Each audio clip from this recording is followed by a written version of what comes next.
Black magic কি সত্যি? এ ব্যাপারে বিজ্ঞান কি বলে? যদি এক বাক্যে বলি কালো জাদু সত্যি কিনা, তাহলে হ্যাঁ, সত্যি। ইসলামের দৃষ্টিকোণ থেকে এটা অবশ্যই সত্যি। শুধু ইসলাম না, বাস্তবিকভাবেও এটার বহু প্রমাণ রয়েছে।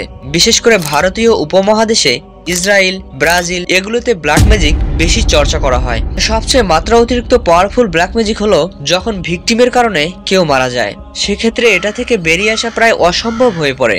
সমাধানের অযোগ্য ম্যাক্সিমাম ব্ল্যাক ম্যাজিকের পেছনে বেশিরভাগ ক্ষেত্রেই ভিকটিম বা তার ফ্যামিলির অতীতের কোনো বাজে কাজের রেকর্ড খুঁজে পাওয়া যায়, যার জন্য আসলে ব্ল্যাক ম্যাজিকটা অনেক সময়ই সমাধান করা সম্ভব হয় না, উল্টো সেটা আরো কার্যকরী হয়। উদাহরণ হিসেবে যদি বলি, ধরেন আপনি কোনো একটা ছেলে বা মেয়েকে মানসিক টর্চার করলেন, পরে সেই ছেলে বা মেয়ে যদি আত্মহত্যার পথ বেছে নেয় বা অসুস্থ হয়ে মারা যায়, সেক্ষেত্রে সেই মেয়ের পরিবারের বা কাছের কেউ যদি আপনাকে শাস্তি দেওয়ার জন্য ব্ল্যাক ম্যাজিক করে, তাহলে সেটা থেকে মুক্তি পাওয়ার সম্ভাবনা খুবই কম।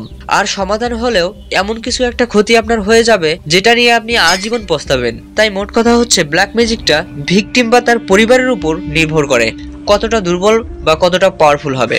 এবার আসি বৈজ্ঞানিক ব্যাখ্যায়। কালো জাদুর শক্তির উৎস বৈজ্ঞানিকভাবে এখনো খুঁজে পাওয়া যায়নি, তবে প্যারাসাইকোলজির বিজ্ঞানীরা রিসার্চ করছেন।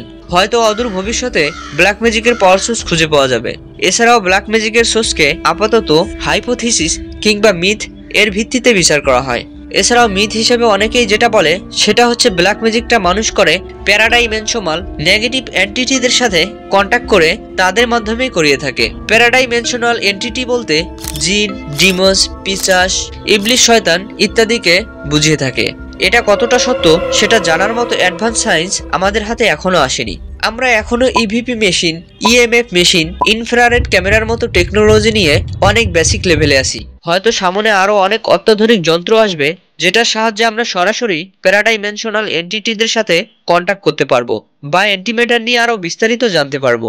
তবে বিজ্ঞান এখনো যেটার প্রমাণ করতে পারেনি, 1450 বছর আগে পবিত্র কোরআনে এটার প্রমাণ পাওয়া যায়। তারা বরং সেগুলো অনুসরণ করত, যা শয়তানরা সুলাইমানের রাজত্বের নামে মিথ্যা অপপ্রচার করত। সুলাইমান কোনোদিন কুফরি করেনি, বরং ওই শয়তানগুলোই কুফরি করেছিল।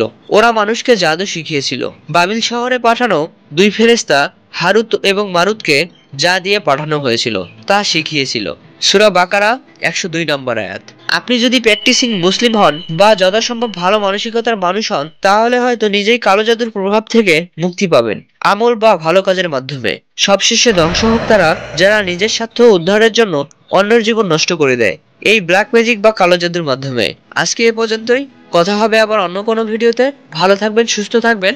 এই ভিডিওগুলো শেয়ার করে সবাইকে জানার সুযোগ করে দিন এবং আমাকে আরো উৎসাহিত করুন। Thanks for watching. আল্লাহ হাফেজ।